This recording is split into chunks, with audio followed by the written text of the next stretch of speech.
The autumn night was still and heavy with the quiet that settles over the Pennsylvania countryside when the last light fades.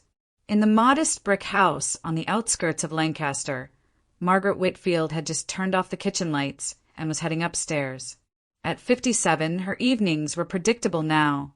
A cup of chamomile tea, a few pages of a novel, the hum of the refrigerator her only company. It was a life stripped of surprises, and that was how she preferred it. Surprises, after all, had a way of breaking hearts. But that night, as she reached the top step, the phone rang. It was late, too late. Calls after dark always carried a certain weight, a silent alarm that stirred something uneasy deep inside her. Margaret froze for a second before she turned and walked back down the hallway, each ring echoing louder in the quiet house. "Hello," she answered, her voice cautious. What came next was not what she expected. It wasn't a telemarketer or a wrong number. It was a child, a boy's voice, small but deliberate. "Hello, are you Margaret Whitfield?" Margaret's hand tightened around the receiver. "Yes, I am." "Who's speaking?" "I'm Evan," the boy said clearly as if rehearsed. "I'm your grandson. Please come get me from the children's home." For a moment, time stopped. The hallway, the ticking clock, the hum of the refrigerator, all of it faded beneath the weight of those words. Grandson. Her heart thudded painfully in her chest. "I think you must be mistaken," she managed, her voice trembling. I don't have a grandson." "This isn't a mistake," the boy insisted. "I'm not lying. I found out about you, about who you are, and I wanted to call. They don't let us use the phone, but I did it anyway. Please come get me. I don't want to stay here." And then the line went dead. Margaret stood there frozen, the dial tone buzzing faintly in her ear. She didn't even remember hanging up. She just stood still, the words replaying over and over until they blurred into one impossible thought. "Grandson, please come get me." Her husband, Edward, appeared at the end of the hall, startled by the ringing phone and the look on her face. "Who was it?" he asked, his voice still thick from sleep. "Our grandson," Margaret whispered, barely believing the words herself. He said he's our grandson." Edward blinked. "What are you talking about?" "Margaret, we don't have—" "He knew my full name," she interrupted, her voice rising. "He called me by name. And his voice, Edward, his voice sounded like Clara's when she was little." The name hung heavy between them. Clara, their only daughter, their miracle. The girl they hadn't seen since the day she walked out of their house. The girl who, according to airline records and a DNA report, had died in a plane crash 7 years ago. Edward moved closer, trying to steady his wife.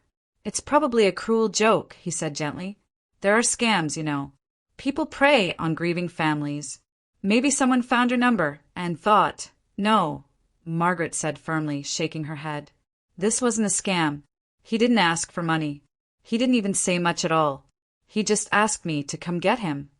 The house felt suddenly different, less like a refuge and more like a place haunted by questions. Margaret sank into the armchair by the phone, staring into the dark. If Clara was gone, she thought, how could there be a child? And yet, somewhere deep inside, something she hadn't felt in years stirred awake. A fragile, dangerous hope. A part of her she thought had died with Clara whispered that maybe, just maybe, not everything they lost was gone. Maybe somewhere out there, a piece of her daughter was still alive, waiting to come home. 7 years earlier, the Whitfield house had been filled with noise, laughter, plans, and dreams stitched together over kitchen table conversations. Their daughter, Clara, had just graduated from high school, the tassel from her cap still hanging from the rear-view mirror of her car. College acceptance letters were pinned proudly to the corkboard in her room, and Margaret and Edward spoke often about the bright future ahead of her. Clara had always been the center of their world. Brilliant, kind, curious, the kind of daughter parents prayed for. But one warm summer evening, everything shifted. Clara called her parents into the living room. Her hands were shaking, but her voice was steady. "Mom, Dad, I need to tell you something. I've fallen in love, and I'm getting married." The silence that followed was deafening. Edward blinked, thinking she was joking. "Married? Clara, that's ridiculous. You're 18. You have college ahead of you." "This is real," she said, her chin lifting defiantly. "I love him, and he loves me. We want to be together." Margaret felt her stomach twist. "You're far too young for this. You barely know what you want in life. What about your education? Your plans?" "I don't want to wait," Clara said, her voice breaking slightly. "We've been together for 3 months. He's not from around here. He was just here on business when we met. He's gone home now, but he wants me to come with him." 3 months, Edward repeated, the disbelief turning to anger. "And he hasn't even had the decency to meet us? To ask for our blessing?" "That's not how people do things anymore," Clara shot back, her voice rising. "This isn't the 1950s. We love each other. That's all that matters." "No," Margaret said, the words slicing the air. "It's not all that matters. He's a stranger, and you're not going anywhere." Clara's eyes filled with tears. "You're not even listening to me. You don't understand me at all." "We understand more than you think," Edward said. "And we're saying no. You are not leaving." "I'm not asking for your permission," she cried, before storming down the hallway and slamming her bedroom door. That night, the house felt colder. Margaret and Edward sat in silence, telling themselves that by morning she'd calm down. They'd talk like adults. They'd find a way through this. But when Margaret knocked on Clara's door at dawn, ready to apologize and talk things through, the room was empty. The bed unmade. Clothes scattered across the floor. And Clara was gone. They called every one of her friends, but none of them had seen her. They drove through town, retraced her usual routes, checked the bus station. Nothing. Finally, they filed a missing person report, but the police shrugged. Clara was 18, they said, legally an adult. If she left on her own, there was nothing they could do. Weeks became months. Margaret stopped sleeping, staring at the phone as if willing it to ring. Edward tried to stay strong, but the cracks showed, the bitterness, the helplessness, the quiet dinners with an empty chair. And then, 2 years later, the phone did ring. It was a detective from New Jersey, his tone formal and apologetic. Clara's name had appeared on the manifest of a commercial flight that had gone down in bad weather. There were no survivors. Personal effects had been recovered. A silver cross her godmother had given her, a gold ring Margaret and Edward had gifted her on her 17th birthday. The detective explained that one of the victims was carrying identification and personal belongings registered to Clara Whitfield. Though the remains were badly damaged, preliminary DNA testing from a hairbrush found among the wreckage had shown a partial familial match with samples provided by the Whitfields, enough for the authorities to conclude it was her. What no one knew at the time was that Clara had lost her wallet during a visit to a busy boardwalk 2 weeks earlier. She had never thought much of it. She canceled the few cards inside and moved on, but someone had picked it up. And when that person later boarded the ill-fated flight using Clara's ID, everything changed. The funeral was closed casket. Margaret barely remembered it. The funeral was closed casket. Margaret barely remembered it. She remembered the smell of lilies, the rain on the windshield, the feel of Edward's hand gripping hers so tightly it hurt. She remembered thinking she had failed in the most fundamental way a mother could fail. And from that year on, birthdays were no longer celebrated in the Whitfield home. There were no cakes, no candles, no milestones marked on the calendar. The day Clara was born, once the happiest day of their lives, had become just another day to survive. While her parents searched desperately, putting up missing posters and calling every number they could find, Clara Whitfield was living a different life entirely. The summer she left Lancaster, she boarded a Greyhound bus headed east and never looked back. Days later, she stepped off in a small coastal town in Delaware, where gulls cried over the boardwalk and the salty air carried the scent of fried clams and ocean wind. It was there she reunited with Thomas Reed, the man she had chosen over everything else. Thomas was older by a few years, confident in a way that made Clara feel safe and alive all at once. He spoke about the future with certainty, as if life would unfold just as they dreamed if they only held on to each other. "We don't need anyone else," he would say, brushing her hair from her face as they watched the sun melt into the Atlantic. "It's you and me, Clara. That's all that matters."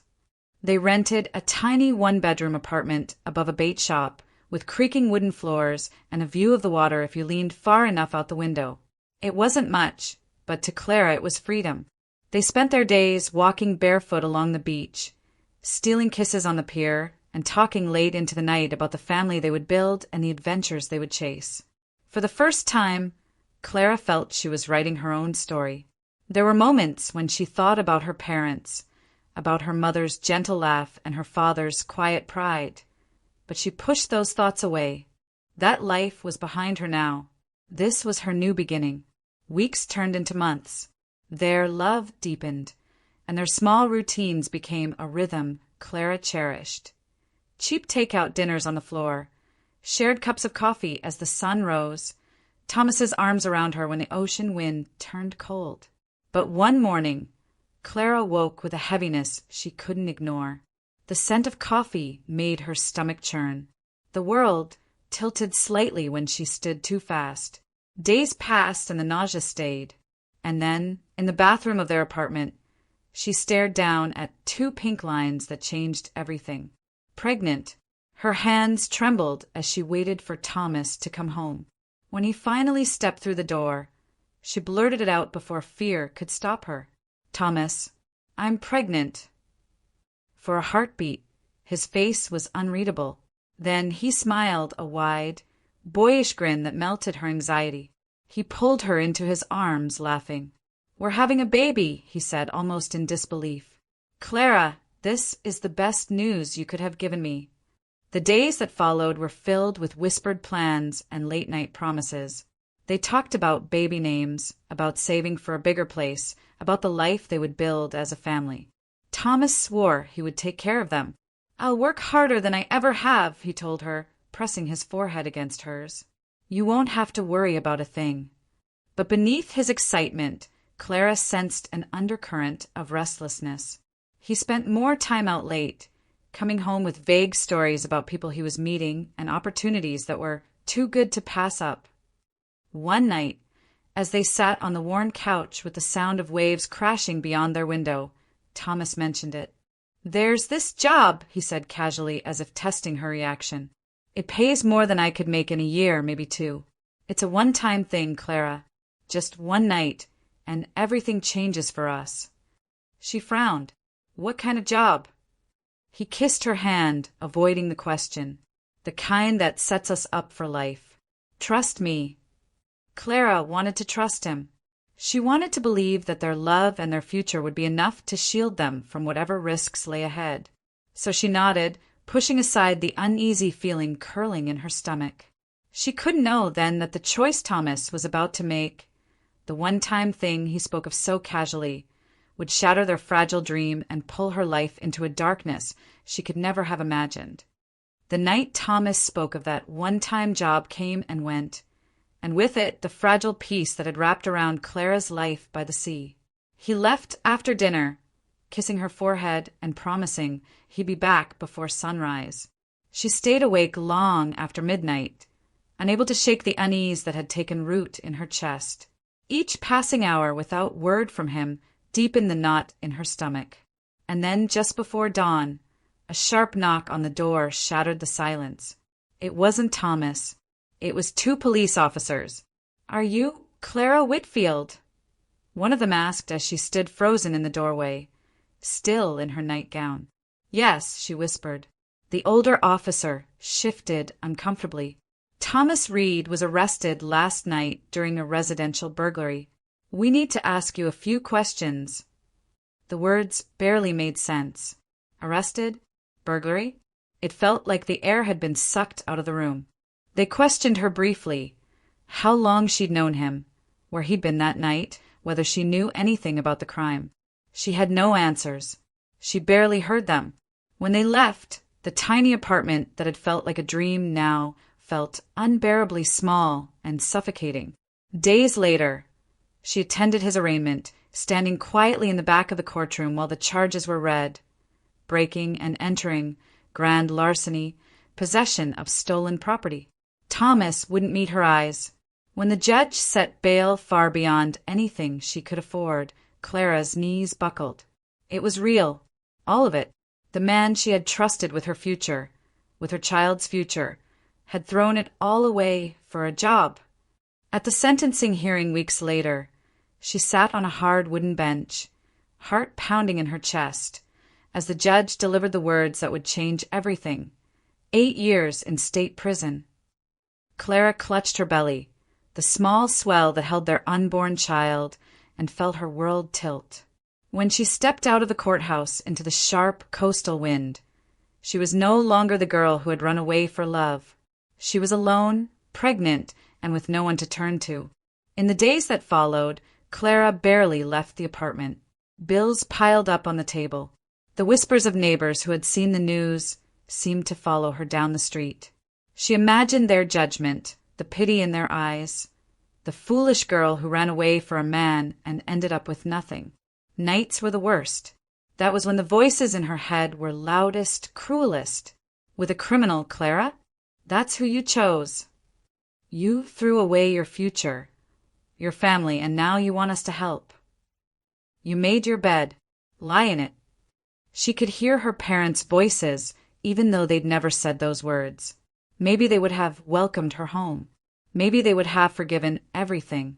But shame built walls higher than any distance, and Clara didn't know how to climb over them. So she stayed silent. The months crawled by.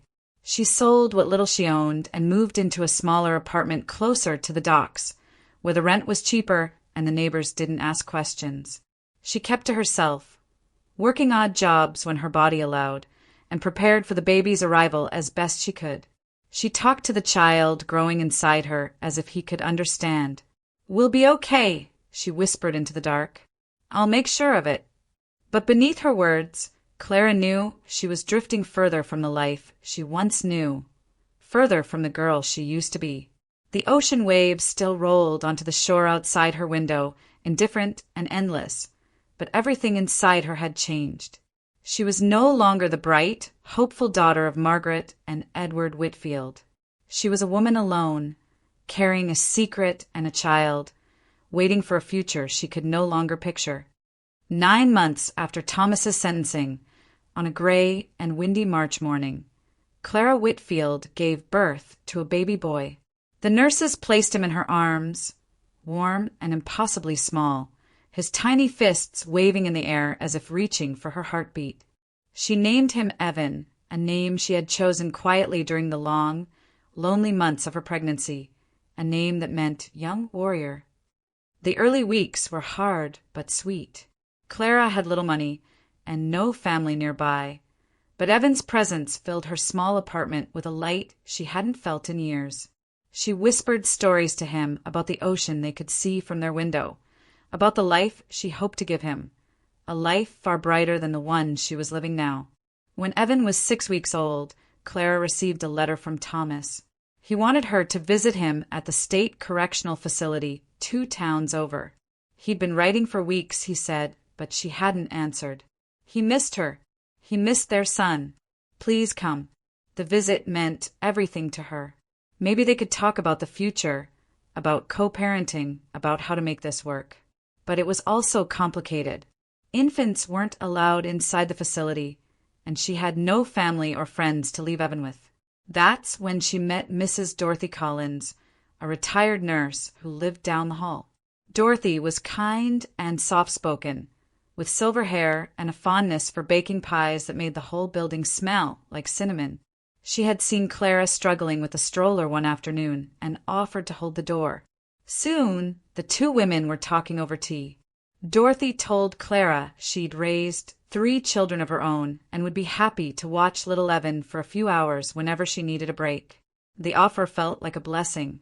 On the morning of the visit, Clara bundled Evan into a soft blue blanket and kissed his forehead. "I'll be back soon," she whispered. "Be good for Mrs. Collins." The bus ride to the prison was long and silent. Clara rehearsed what she might say to Thomas, how angry she was, how betrayed she felt, and yet how desperately she wanted their son to have a father. The visit itself was a blur. Thomas looked thinner, harder around the edges.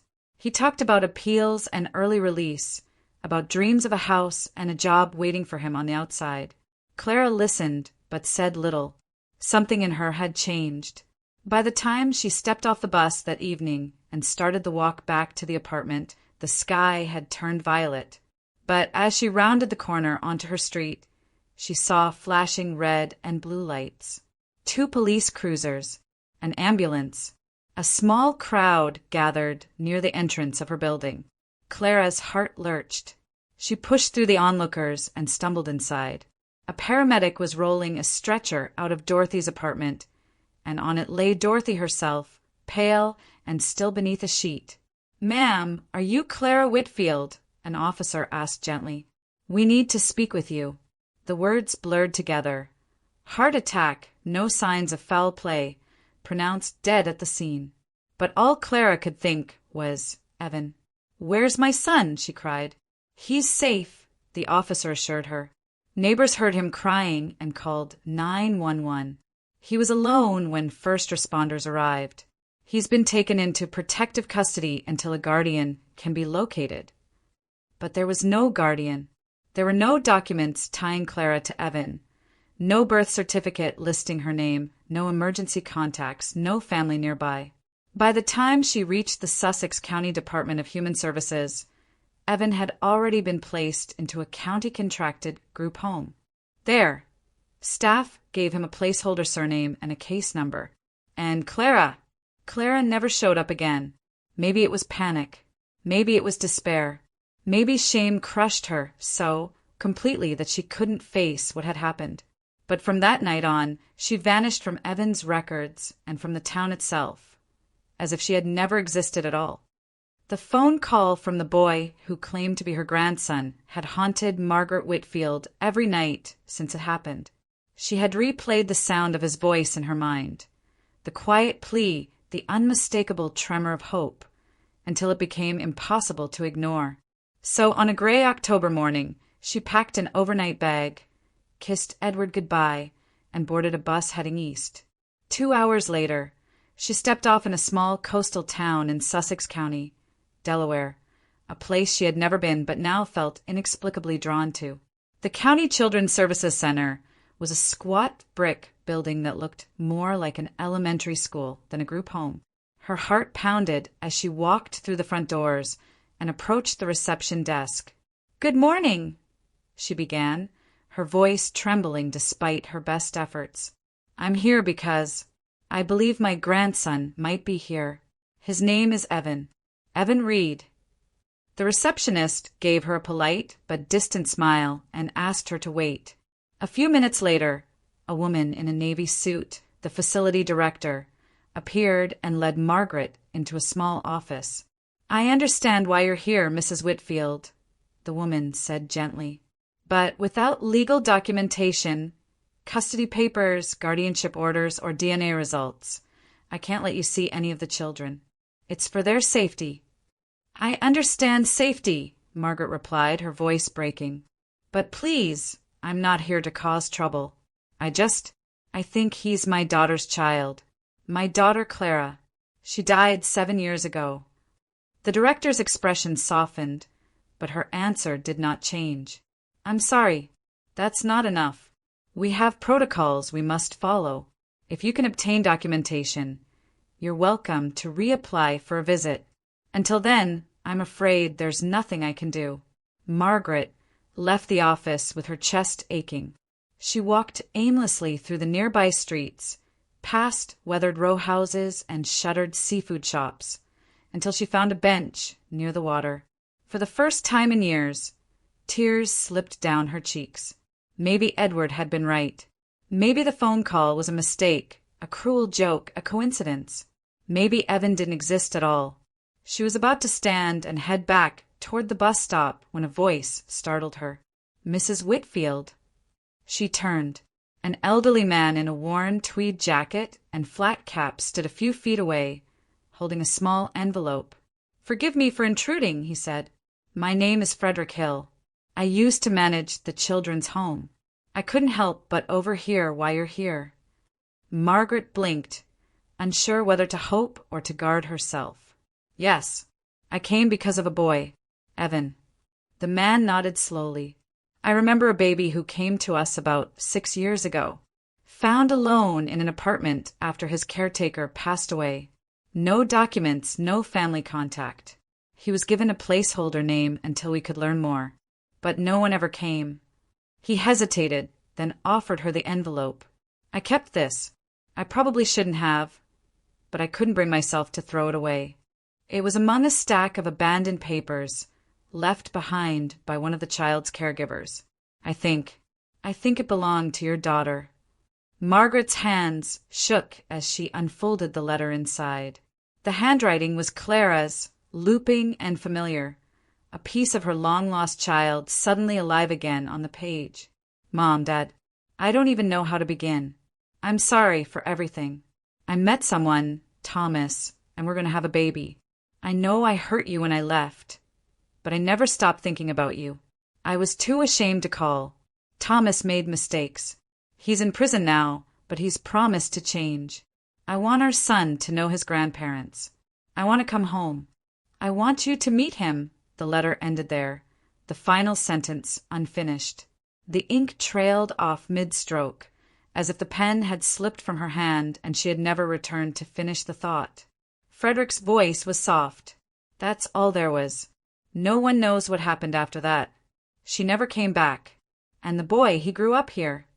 Margaret pressed the letter to her chest, her tears falling freely now. Clara had wanted to come home. She had wanted them to meet their grandson. Somehow, something had stopped her. But one thing was suddenly, painfully clear.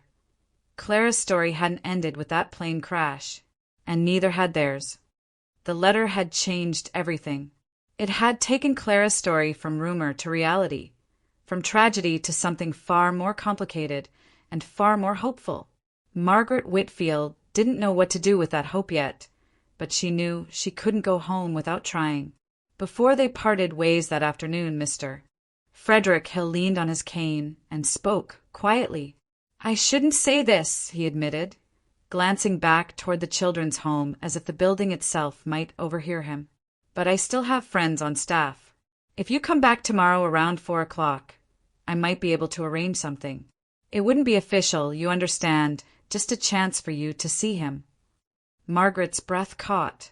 "You mean meet him?" He nodded. "Not formally. Not inside. But maybe, just maybe, a boy might wander close to the fence by the garden. And maybe his name will be Evan." For the rest of the evening, Margaret barely slept. She read Clara's unfinished letter over and over, tracing her daughter's handwriting with trembling fingers.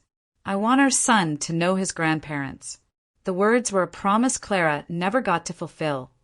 And now, somehow, they had become Margaret's mission. The next afternoon, Margaret returned early, sitting on a weathered bench near the back garden of the facility. It was a quiet spot, shielded by a row of overgrown shrubs and a wooden fence that had seen better days. She tried to still her racing heart, but every sound, every footstep, every distant laugh made her chest tighten. Then, just as the clock struck 4, she heard it, a soft, hesitant voice, barely more than a whisper. "Grandma, I'm here." Margaret's head snapped up. Standing on the other side of the fence was a boy, no older than 6, with dark curls that fell into his eyes and a shy, uncertain smile.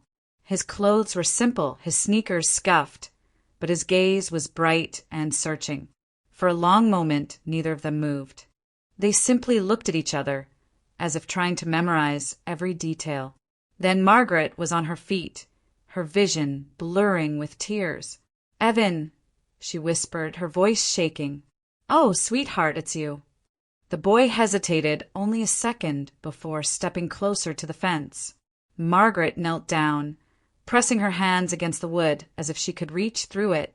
"I'm here now," she said, her breath hitching. "I'm so sorry it took me so long." He tilted his head. "Are you really my grandma?" The question broke her. "Yes," she said through tears. "Yes, I am. And I promise you, I'm never going to leave you again." For a while they just talked about simple things, about his favorite games and the stray cat that sometimes wandered into the garden. He told her he liked drawing and that his teacher said he was good at math. Margaret listened to every word like it was a gift, laughing and crying at once. And as she listened, something deep inside her shifted. She didn't need a DNA test. She didn't need legal papers. The bond was already there, invisible, undeniable, and as real as the heartbeat pounding in her chest. This was Clara's child. This was her grandson. When the staff called Evan back inside, he waved to her, reluctant to leave. "Will you come back?" he asked, his voice small. "Every chance I get," Margaret promised. As the boy disappeared into the building, Margaret stayed on the bench, her tears drying in the autumn wind. She felt lighter than she had in years. The emptiness that had lived inside her since the day Clara left wasn't gone. But for the first time, it felt like someone was filling the space. A thread stronger than blood now connected the past to the future, and Margaret knew she would follow it wherever it led. The days after that first meeting passed in a blur. For the first time in years, Margaret Whitfield had something to look forward to. She returned to the group home every week, always at the same time, always to the same bench by the fence. And every time Evan was there, his shy smile growing bolder, his stories more animated. They talked about everything. The books he liked, the stars they could see above the garden, the mother he barely remembered but still dreamed about. Each meeting made the bond between them deeper. It also made Margaret more certain. She couldn't let this be temporary. Evan needed family, not a visitor who came and went, but someone who would fight for him, stand beside him, and love him without condition. And so, after talking it over with Edward, she contacted an attorney and began the formal process to become Evan's legal guardian. The first step was a DNA test, standard procedure in cases like this. It wasn't just about paperwork. It could strengthen their case in court. Margaret agreed without hesitation. Deep down, she already knew what the result would be. Evan was Clara's son. She could see Clara in the shape of his eyes, in the way he tilted his head when he was curious, even in the stubborn streak that surfaced when he disagreed. While the sample was processed, the county granted Margaret supervised visitation rights, allowing her to spend more time with him. Some days they stayed in the garden. Other days, staff allowed them to visit the small playroom where they built Lego towers and read storybooks. Evan started calling her Grandma without hesitation, and each time he said it, Margaret's heart swelled. Weeks passed. The bond grew. And then one crisp afternoon, a plain white envelope arrived in the mail. Margaret sat at the kitchen table, staring at it as if it might explode. Edward poured her tea and set it down gently. "Do you want me to open it?" he asked. "No," she whispered. "I need to do it." Her hands trembled as she tore the seal. One glance at the words inside and the world shifted. No genetic relationship detected. The room fell silent. The only sound was the faint ticking of the clock on the wall. Margaret read the sentence again and again, as if repetition might change it. No relationship, no link, no proof that Evan was hers. It felt like the ground had opened beneath her feet. Everything she believed, everything Clara's letter had suggested, suddenly seemed uncertain. Had she been wrong? Was this some cruel mistake? Edward placed a hand on her shoulder, grounding her. "It's just a piece of paper," he said quietly. "It doesn't change who that boy is. It doesn't change what you feel." Tears blurred her vision. But what if it's true? What if he isn't Clara's son? Edward knelt beside her chair. "Then we love him anyway. Margaret, look at me." She did. "That boy needs a family. You're already his grandmother. He already loves you. That's the only thing that matters." For a long moment, neither of them spoke. The envelope lay between them like a verdict. But slowly, Margaret felt the weight begin to shift. Edward was right. A test could tell them about chromosomes, but it couldn't measure bedtime stories or whispered promises by a garden fence. It couldn't measure the way Evan's face lit up when he saw her, or how her chest ached with love every time he called her Grandma. Margaret took a deep breath and pushed the paper aside. "You're right," she said softly. "We'll keep going. We'll finish the guardianship process, no matter what." "Good," Edward said with a small smile, "because that boy belongs with us, and nothing written on a piece of paper is going to change that." That night, Margaret slept with Clara's unfinished letter on her nightstand and Evan's laughter echoing in her memory. Family, she realized, wasn't always written in blood. Sometimes it was written in the spaces between heartbreak and hope, in the choices people made to love one another anyway. Winter had just begun to loosen its grip on Pennsylvania when the letter from the court finally arrived. The envelope was thick, official-looking, the kind that carried decisions that changed lives. Margaret held it in her hands for a long time before she dared to open it. When she did, the words blurred through her tears. "Petition for guardianship is hereby granted." It was done. It was official. After months of hearings, home visits, interviews, and endless paperwork, Evan Reed was no longer just a name on a case file. He was part of their family. The day Margaret and Edward brought him home was overcast and cool, the sky heavy with the promise of spring rain. Evan clutched a small backpack, all he owned, and stared wide-eyed at the brick house on the edge of Lancaster. "This is where you live?" he asked, his voice a mix of curiosity and disbelief. "This," Margaret said, smiling through tears, "is where we live now." Inside, Edward had gone all out. The smallest bedroom had been transformed into a space just for Evan. Soft blue walls, shelves lined with books and toy cars, a sturdy wooden desk under the window. On the bed was a quilt Margaret had sewn herself, stitched with tiny stars and ships that reminded her of the stories Clara used to love as a girl. Evan ran from corner to corner, touching everything, his excitement bubbling over. "Is all of this mine?" "It's yours," Edward said, his voice thick. "All of it. And the room down the hall? That's where Grandma hides the cookie jar." Evan giggled, the sound so bright and alive that it echoed through the house, filling spaces that had been silent for far too long. Life settled into a new rhythm. Every morning, Margaret walked Evan to the school bus, and every afternoon she waited at the end of the driveway to wave him home. Evenings were spent cooking together, reading stories by the fireplace, or listening as Evan told them about his day, the new friend he'd made, the math problem he'd solved, the soccer goal he'd scored at recess. Edward, who had always been the quiet, practical one, found himself transformed. He taught Evan how to play chess on the old board that had belonged to his father. On weekends, the two of them drove out to the river with fishing poles and peanut butter sandwiches, returning home muddy, sunburned, and grinning. Margaret watched them from the porch, her heart swelling with a happiness she had once thought was gone forever. The house, once heavy with grief, was alive again, filled with laughter and footsteps and the small, ordinary joys that make a family whole. Evan, who had once been just another name in a county file, was now a boy with a room, a home, and two people who loved him fiercely. A month after Evan's move, another envelope arrived, again from the laboratory that had handled the DNA test. Margaret frowned as she slid it open. Inside was a formal letter, printed on institutional letterhead, with a bold red stamp at the top. Corrected analysis internal audit result. "Dear Mrs. Whitfield," the letter began. "Following a routine internal audit, we discovered a chain of custody error affecting several DNA samples processed during the week of your initial submission. Specifically, 2 test tubes, including yours, had been mislabeled during intake, leading to incorrect matching and reporting.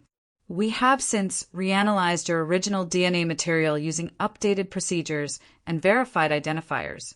The corrected result now indicates a 99.2% probability of a biological relationship between yourself and Evan Reed. Margaret's eyes welled with tears. She didn't need the numbers anymore, but still, she whispered, "Clara, he really is yours." For a long time, she just stared at the words. It felt surreal, almost unnecessary. She read them aloud to Edward, who chuckled softly and shook his head. "I told you that paper didn't mean anything," he said. "But if it makes you feel better, I'll frame this one." Margaret laughed through her tears. "It doesn't change anything," she said, "but I'm glad to know Clara really is here in him." That night, after Evan had gone to bed, Margaret lingered at his doorway, watching him sleep. His chest rose and fell in a steady rhythm. His small hand curled around the stuffed rabbit she'd given him on his first night there. And for the first time in 7 long years, the house felt complete. Somewhere beyond the darkness, she felt Clara's presence, not as a ghost, but as a thread woven through the life before her. It was in Evan's heartbeat, his smile, his laughter. The girl they had lost wasn't gone. She had simply come back in another form, carrying her love forward through the boy who now called them Grandma and Grandpa. The lab's corrected report sat on the kitchen table, still crisp from the envelope, but Margaret Whitfield barely looked at it. She'd read the words once, just once, and that was enough. 99.2% probability of biological relationship. It was the confirmation she had once thought she needed, the proof that Evan was, in fact, Clara's son. But now, as she folded the letter and set it aside, she realized something profound. It didn't change a thing. That morning, she found Evan in the living room, sprawled on the rug with a stack of picture books. He looked up when she entered, his face lighting up with that same crooked smile that always reminded her of Clara. "Grandma," he said, holding up a page, "did you know whales sing to each other underwater?" "I didn't," she said, sitting down beside him, "but I do now." She watched him as he read, his lips moving soundlessly over the words, his small hands tracing the illustrations. Her heart ached, not from sadness, but from a fullness she hadn't felt in years. Clara was gone, yes, but here, in the tilt of Evan's smile, in his boundless curiosity and stubborn determination, she was still present, alive in 100 little ways. That afternoon, Edward came home earlier than usual, his work boots still dusty from the construction site. Evan heard the front door open and immediately leapt to his feet, racing down the hall. "Grandpa!" he shouted, throwing his arms around Edward's waist. Edward scooped him up with a laugh that filled the house. "How was school today?" he asked. "I got a gold star in math," Evan said proudly, "and I drew a whale singing." "Well," Edward grinned, "I think that calls for a celebration. What do you say we build a blanket fort after dinner?" Evan gasped, eyes wide. "With the flashlight and everything?" "With the flashlight and everything." Margaret watched them from the doorway, a smile tugging at her lips. The sound of their laughter echoed through the halls, warm, effortless, alive. Once, this house had been suffocatingly quiet. The silence of grief had clung to every corner, turning birthdays into just dates on a calendar and holidays into days to endure. But now there was noise again, joy again, life again. Later that evening, after Evan had fallen asleep inside the fort they built together, Margaret and Edward stood in the doorway, just watching him. The soft glow of the flashlight cast shadows on the walls, and Evan's steady breathing filled the room. Edward slipped his hand into hers. "You know," he said, nodding toward the folded lab results on the table, "that paper doesn't make him our grandson. He was ours long before we ever saw those numbers." "I know," Margaret whispered. "It just proves what my heart already knew." For a long time they stood there in silence, content just to be. Outside, the spring rain pattered softly against the windows. Inside, the house felt warm and full, not because of the furniture or the walls, but because of the people who now called it home. Clara would never walk through that front door again, but she wasn't gone. She lived in the boy asleep under a blanket fort. She lived in the laughter that now filled the kitchen, the drawings that cluttered the refrigerator, the bedtime stories whispered in the dark. Family, Margaret thought, isn't just the people we're born to. It's the people we choose to love, the ones we fight for, the ones we refuse to give up on. And as she turned off the light and closed Evan's door, she knew that no matter what had happened in the past, their story wasn't one of loss anymore. It was a story of love, the kind that doesn't end but simply changes shape